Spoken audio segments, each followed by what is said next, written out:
বন্ধুরা, এবছরের আইপিএলে দুরন্ত ফর্মে রয়েছে কলকাতা নাইট রাইডার্স।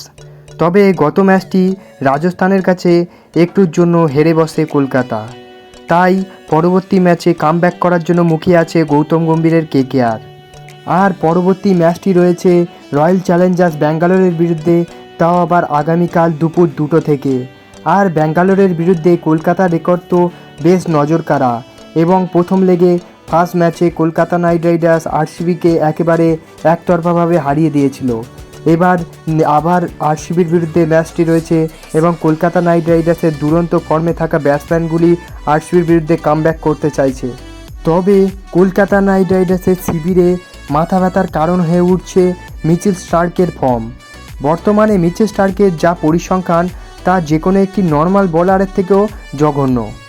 মোট 6টি ম্যাচ খেলেছে এবছর মিচেল স্টার্ক, এবং যার মধ্যে 232 রান দিয়ে দিয়েছেন ইতিমধ্যে তিনি, এবং পেয়েছেন মাত্র 5টি উইকেট।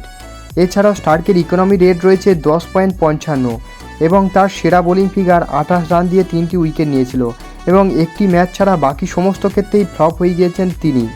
আর কলকাতার ফ্যানদের মতে স্টার্কের কারণে রাজস্থানের কাছে হারতে হয়েছে কলকাতা নাইট রাইডার্সকে।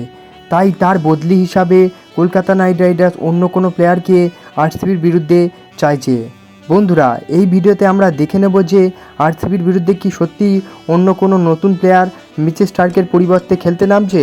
তাই তোমরা ভিডিওটি শেষ পর্যন্ত দেখো, এবং তোমরা যদি আমার চ্যানেলে নতুন হয়ে থাকো এবং ভবিষ্যতে ক্রিকেট রিলেটেড তথা আইপিএল এবং কেকেআরের সমস্ত নিউজ সবার আগে বাংলায় পেতে চাও, তাহলে চ্যানেলটিকে করে দাও সাবস্ক্রাইব।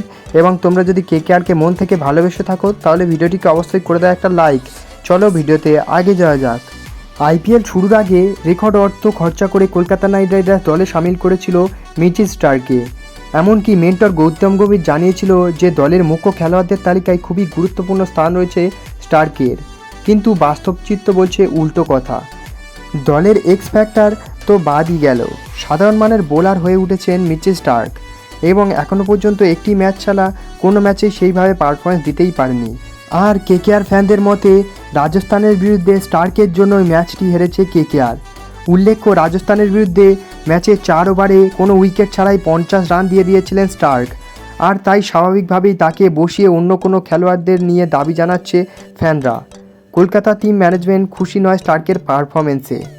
তাই জল্পনা শুরু হয়েছে যে আরসিবির বিরুদ্ধে দ্বিতীয় লেগের ম্যাচে স্টার্ককে বসিয়ে দলের অন্য কোনো বিদেশি প্লেয়ারকে খেলানো হবে কিনা। স্টার্কের বদলি হিসাবে কেকেআরে রয়েছেন শ্রীলঙ্কার তারকা পেসার দুষ্মন্ত চামিরা। এছাড়াও রয়েছে ওয়েস্ট ইন্ডিজের শেরফান রাদারফোর্ড। দুষ্মন্ত চামিরা যথেষ্ট ভালো গতিতে বোলিং করে থাকেন শ্রীলঙ্কার হয়ে, এবং শ্রীলঙ্কার হয়ে বেশ নজরও কেড়েছেন তিনি। আর Caribbean allrounder Sherfane Rutherford pace bowling করার পাশাপাশি ব্যাটিং হাতেও যথেষ্ট ভালো। তবে দেখার বিষয় এটাই যে ফ্লপ হলেও স্টার্কের মতো এত দামি মহাতারকাকে দল থেকে বসানোর মতো কঠিন সিদ্ধান্ত শেষ পর্যন্ত কেকেআরের টিম ম্যানেজমেন্ট নিতে পারে কিনা, নাকি অস্ট্রেলিয়ান এই তারকার ওপর আবার ভরসা রাখতে চলেছেন চন্দ্রকান্ত পণ্ডিত, গৌতম গম্ভীরা। বন্ধুরা, তোমাদের কি মনে হয় কলকাতা আবার আরসিবির বিরুদ্ধে মিচেল স্টার্ককে ম্যাচে নামাবে? বন্ধুরা, তোমাদের মতামত তোমরা কমেন্টে জানাতে পারো, এবং দেখা হচ্ছে অন্য কোনো ভিডিওতে। ততক্ষণের জন্য বাই বাই।